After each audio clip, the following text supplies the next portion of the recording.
กราบสบายดีและก็สวัสดีเด้อพ่อแม่พี่น้องกันเบิดสุขุสุคนพ่อแม่พี่น้องเนาะกะมื้อนี้เฮากะสิมาสัมภาษณ์ให้แก้วเพิ่นเนาะกะได้ยินเพิ่นว่าเพิ่นกำลังสิมีข่าวดีพี่น้องเนาะ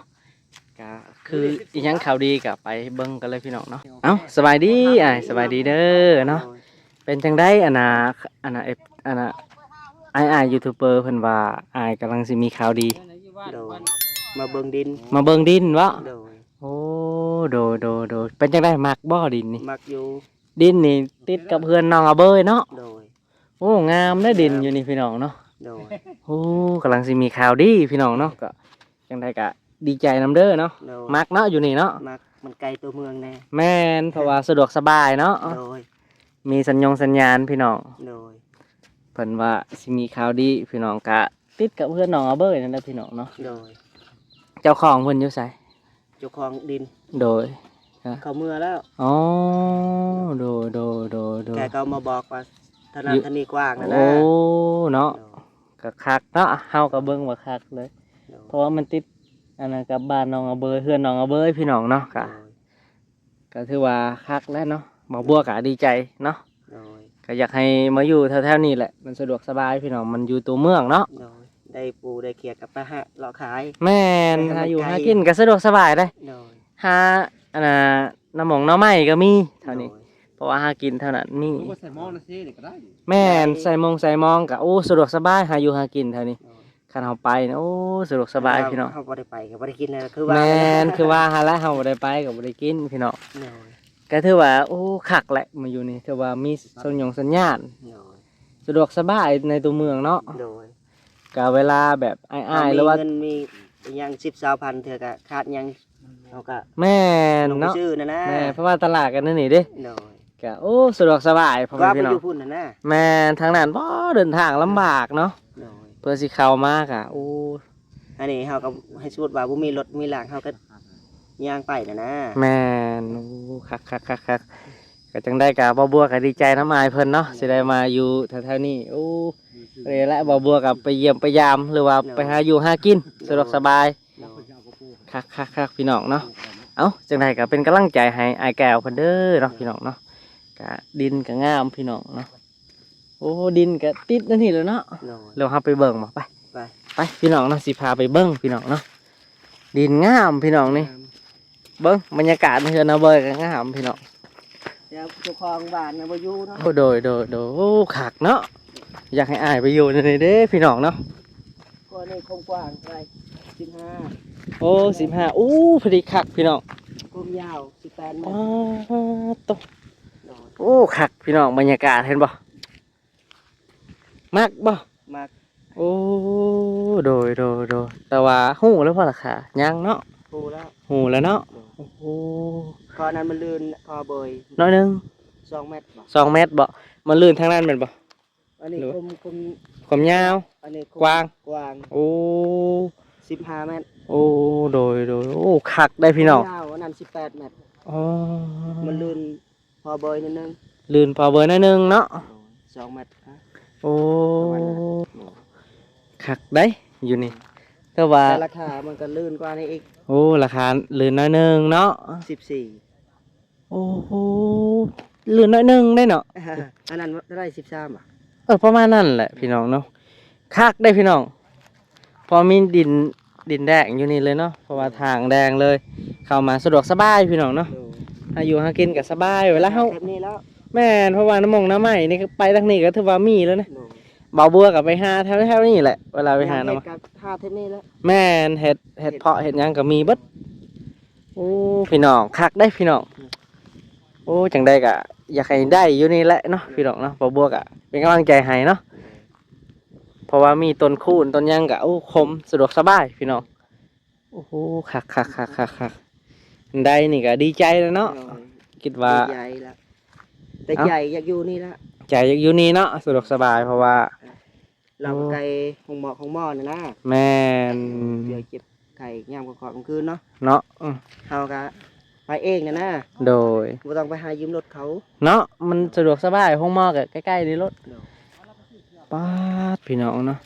ทางนี้เนาะอันนี้ตกใส่ตรงนี้ อยู่ใช่อยู่นี่เนาะ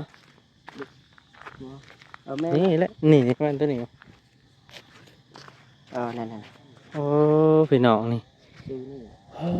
คักพี่น้องคักแห้งเลยพี่น้องเนาะอยากให้ไอ้แก้วเพิ่นน่ะเอ๊ะมันเฮ็ดเพาะวะโมเมนต์เนาะ บ่แม่ จักไข่ยังโอ้เนาะพี่น้องเนาะจังได้กะเอ้า คมยาว18คมหน้ากว้าง15 โอ้เหยาวทั้งนั้นบ่เหยาวทางนี้เนาะ นี่ คิดว่าย าวไปทางนี้ เหยาวไปทางนี้เนาะ บ่แม่นทางกว้างบ่ กว้างบ่ทางนี้ อันนี้ยาวไปพูด โอ้แม่นๆเอ้ยคืออันน่ะเบิดเด้ โดย เห็นป่ะเหยาวไปทางพุ่นเนาะ โดย กว้างไปทางนี้โอ้ถือว่าคักเลยเนาะ อันนี้ก็ยาวไปพูน แม่น 18 โดยคักก็เป็นพี่น้องเนาะถือว่ามักเนาะใจเนาะบ่บัวก็มักเด้ดินแบบนี้ อยากให้อายเพิ่นเนาะอยากให้อายเพิ่นอยู่นี่แหละเพราะว่าสะดวกสบายพ่อแม่พี่น้องเนาะ โดย เพราะว่าอันนั้นเนาะก็เป็นจังได๋ผมก็ยาวเนาะอยากให้ตัดผมอยากตัดบ่ผม อยาก เฮาสิตัดให้ฟรีเลยพี่น้อง โดย ไปบ่หานข่อยอยู่นี่โลดนี่ ฮะ หรือว่ายังได้ทำอันนั้นทีมงานกันบ่ โดย โอ้พี่น้องเขาอยากตัดผมให้เพิ่นเพราะว่าผมเพิ่นยาวพี่น้องเนาะ เดี๋ยวมามื้อหน้าก่อน โดย เดี๋ยวสิมาอะไร แล้วตลาดอยู่เนาะแถวนี้เนาะเอ้าเบิ่งมื้ออื่นพี่น้องเนาะ ได้มาอยู่นี่ก็ยัง โอ้ ให้ตัดทางลูก ดูบางทีก็เบิ่งมื้ออื่นคันอายเพิ่นมาก็เฮาก็สิเอาเครื่องมาตัดเลย โดย เพราะว่าย่านอายเพิ่นบ่สะดวก มื้ออื่นอันสิได้มาแล้วว่าสิ โอ้ เพิ่นสิไปเอาคอยสิไปหาหมอนั่นแหละ โอ้หมอห้องหมออยู่นี่บ่ โดยสิเอาทางลูกทางเมียให้มาพี่นั่นนะ โอ้ดู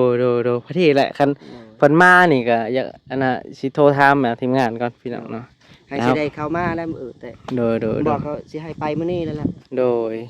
ว่า ครับ เอาเมียยังบ่สบายเลยนะก็ไปสิประกวด โอ้โดว้าพี่น้องบ่บัวก็อยากให้อายเพิ่นมาอยู่นี่แหละพี่น้องเนาะจังได๋ก็เอ้าพี่น้องเนาะจังได๋ก็ให้อายเพิ่นได้เด้อพ่อแม่พี่น้องเนาะก็ช่วยๆกันพ่อแม่พี่น้อง โดย ว่าบ่บัวก็ได้อยู่นี่ถือว่าสะดวกสบายแหละเนาะ โดย เวลาไปหานั่นนี่ก็สะดวกสบายพี่น้องมันอยู่ตัวเมืองเนาะ โดย โอ้พี่น้อง สมมุติว่าเฮาได้ของลายของกินเนาะ แม่น แบบเฮาได้ลายก็เอาไว้สุดเลยเอาอันนี้ก็ส่วนนี่กับ ขาย กายพอได้ แม่ พริกนวดนะ แม่นเพราะว่าหาน้ำไม้ขายก็ได้เด้ โดย ยามน้ำไม้ออก โด ฮะ ย เฮานี่ไปหาแถวๆนี้แหละเฮาไปได้พี่น้องเนาะเฮาไปหาอันยามน้ำไม้ออกจังหน่อยเนี่ยหาสะดวกสบายพี่น้องวาดพี่น้องคักดินตัวนี้เนาะ เขาบอกเอาได้ลายได้น้อยก็สร้างมันได้10เอาสาวเพราะลูกอยากกินขนมเนาะ แม่นเนาะสะดวกสบายเนาะ โดย อีกอย่างก็ไผพาก็ง่ายอยู่ทางนี้ โดย แม่นเพราะว่ามันหาแบบว่าใส่ง่ายอยู่พี่น้องเนาะ โดย โอ้พ่อแม่พี่น้องเอ้ยคักได้ดินเพิ่นนี่ โดย ก็ เขาท่วมขึ้นมาอีกทีละก็มันก็งามแล้ว แม่นทมขึ้นนี่ก็โอ้คักแล้วอัน เขา นี้ ก็บ่แม่นว่าสิปลูกเฮือนไปนี่ บ่ได้พี่น้องมันบ่ได้เพราะว่ามันก็น้ำมันก็สิไหลเด้ โดย คือหานคอยกันจังซี่แหละ นี่ คอยกระทมน้อยหนึงส่วนนั้นก็อันนั้นชื่นคอยบลายคอยกระทมน้อยหนึงก็มันยังเป็นแบบนี้แต่ก็ยามันคอย ใครแน่เนาะ แม่น โดย เอ้าจังได้ก็ดีใจน้ำอายเพิ่นพี่น้อง โดย บ่บัวก็อยากให้อายเพิ่นมาอยู่นี่แหละมามันสะดวกสบายพี่น้องนี่เห็นบ่อันนี้ก็คือสถานที่ของน้องอาเบ้ยพี่น้องเนาะ พี่น้องก็บ่ค่อยได้อยู่เนาะ เนาะแม่นเวลาอายบางทีอายอยู่กับแบบสะดวกสบายเนาะเพราะว่าน้องก็เข้าใจอยู่น้องเป็นคนโสดพี่น้องเนาะก็คือแบบไปนั่นก็อยู่ใส่กับม่วนอยู่หั่นพี่น้องเนาะเพราะว่าน้องเป็นคนโสดเนาะ ยังเล็กน้อยอีกเนาะ แม่นยังน้อยอีกพี่น้องเนาะพอดีอายเพิ่นไปอยู่นี่ก็เบิ่งน้องเพิ่นพี่น้องสะดวกสบายเนาะก็คิดว่าเด้พี่น้องเนาะนี่พี่น้องคักว้าดพี่น้องโอ้ยพี่น้องเนาะกวางเติบอยู่นั่นเนาะได้เยอะหลังหนึงนี่เนาะ โดย สมมติว่าเฮาสิปลูกหลังหนึงแม่นบ่แล้วก็อีกเบื้องหนึงเฮาสิปลูกพวกผักเนาะ แหละโดยมันก็กว้าง แม่นหรือว่าเฮาปลูกขายก็ได้เลย โดย เฮาปลูกขายเฮาไปขายในตลาดนี่เขาซื้อพวกผักกันนะ แม่น โอ้โดย ถ้าเฮาดุก็เพราะเทื่อเฮาบ่ได้ขายก็บ่ได้กิน แม่นพอได้กินก็ได้เนาะเฮาบ่ต้องไปซื้อ แม่น สะดวกสบายแม่นเพราะว่าก็โอ้พี่น้องเนาะน้ำนี่ก็ออกสบายด้วยน้ำนี่เขาทางเห็นบ่ โดย น้ำมาดานเขาหนอเบยนี่สะดวกสบายเลยพี่น้องเนาะดึงน้อยหนึงกับจวกน้ำมันออกว้าพี่น้องคักอะลิ ก็คือแทบบ้านนะ โ แม่ เพื่อมันสิได้ออกจน โอ้ เมื่อยแล้วทางนี้ เนาะ โอ้ โอ้โดยโดยโดย มันมีเห็นน้ำบาดาลอยู่แน่น่ะ โอ้เนาะคักอะไร บาดลังใหญ่น่ะ โดย ว่ามันสิออกเนาะเราสูบโอ้ โดย อันนี้เขาดึงมื้อเช้านี่ตอนมาดึงออกแป๊บนึงเนาะ แป๊บหนึ่งได้เคยก็ไปบางทีเคยไปแต่เช้าก็ดึงซอยหน้าซอยตาเท่านี้แหละเย็นสบายสบาย อันนั้นอยู่บ้านนะผู้จุดเมื่อยแล้ว แม่นโดยโดยโด น้ำ ย มันอยู่ลึกบ่หรือใด คือสิแม่นแล้วน้ำมันอยู่อันนั้นดิ ๆ มันแม่นมันอยู่มันแบบมันลึกแห้ง เอาง่ายๆ น้ำมันสิอยู่ตื้นเลยน่ะ แม่นเพราะว่ามันเด้น้ำหนองสระนี่ก็โอ้พี่น้องคักพี่น้องเนาะอันนั้นต้นตัวนี้ก็คักแล้วคันฮอดว่าต้นตัวนี้ฮอดเนาะ แม่พอต้นนั้นต้นใหญ่ๆนั่นสี โอ้ ดำ โอ้คักได้เนาะ ๆเนาะก็แทกอันนี้ก็ลื่นมาบอกอีกพูดฮอดต้นตัวดำนะ โดยพอดีแหละคันว่าได้อันนี้ก็คือแบบ เนาะ ตัวนี้ก็คือบ่ต้องไปตัดออกหรอกมันคักได้ตัวนี้เนาะเพราะว่า แต่พวกต้นคูณนี่อาชีพหมดแล้วหรอวะ บ่โอ้ดูหรือว่าเสียไว้ก็ได้ให้มันเย็นนะ เนาะ ต้นคูณนี่ก็ มัน ดีเด้ คือกันนะ ฮะ เขาตัดเนาะให้มันเป็นนั่นนะ แม่ให้มันเป็นพุ่ม เป็นพุ่มเลยนะ แม่นให้มันแตกออกเลย สูงไปนี่นะ แม่น เอาใบห่มไหม เพราะว่าเฮาก็อยากได้ห่มเลยบ่ต้องไปตัดมันพี่น้องเนาะ เสือแบบนี้เนาะ แม่นเพราะว่ามันเวลาเฮาตัดออกหรือว่านั้นมันบ่มีห่มมันก็สิยาก โดยมันสีฮ้อนเนาะ แม่น นั่นน่ะเพื่อนเป่าเบยนะ เพื่อนเขาน้องเอาเบยเด้แต่นั้นมันก็อะไรได้บ่มีห่มมันก็ฮ้อนบ่มีหมองอยู่เด้เพิ่นก็มีหมองอยู่พี่น้อง อันนี้เถื่อเอาตอนเช้าเขาก็อยู่ได้ประมาณจาก10 โมงเนาะ แม่น ประมาณ11 12 โมงมันก็ สะดวกสบายเลยพี่น้องเนาะเอ้าพี่น้องเนาะเฮากะสัมภาษณ์อายเพิ่นกับเพิ่นบ่มักและดินตัวนี้แหละเพิ่นมั่นใจเนาะพี่น้องเนาะกะเอ้าจังได้กะพ่อแม่พี่น้องกะสวยๆกันเด้อพี่น้องเนาะก็อยากให้อายเพิ่นได้มีเนาะแล้วก็ได้มีเฮือนอยู่พี่น้องเนาะอายเพิ่นกะน่าสงสารเนาะ โดย เพราะว่าชีวิตของอายเพิ่นกะบ่ได้มีหยังเลยพี่น้องเนาะโอ้พี่น้องเนาะกะเอ้าจังได้กะเป็นกำลังใจให้เด้อเนาะจังได้กะได้อยู่แล้วเนาะดินพี่น้องเนาะสวยๆกันพ่อแม่พี่น้องเนาะบ่บัวก็ดีใจน้ำอายเพิ่นพี่น้องเนาะแล้วก็บางทีก็มื้ออื่นก็เฮาก็ตัดผมเนาะมื้ออื่น ให้ทายได้ไหม เพราะว่าอันนั้น FC เด้ FC อยากให้ค่อยนี่มาตัดผมให้เจ้า โอ้โดย เพราะว่าเพิ่นว่าอันละสร้างบัวมาตัดผมให้หน้าเพิ่นว่า โดย ก็เลยว่าพอดีแหละมาอยู่ทางนี้ก็สบายวันนี้มาตัดผมเนาะพี่น้องเนาะเอาจังได๋ก็เป็นกำลังใจให้เด้อเนาะก็โอเคพ่อแม่พี่น้องเนาะสำหรับคลิปนี้เฮาก็สิจบไว้ส่ำนี้ก่อนพี่น้องเนาะจังได๋ก็อย่าลืมฝากติดตามให้เด้อพ่อแม่พี่น้องแล้วก็เป็นกำลังใจให้ไอ้แก้วเพิ่นพี่น้องเนาะเอาโดยบ๊ายบายพี่น้องบ๊ายบายเด้อเนาะโดย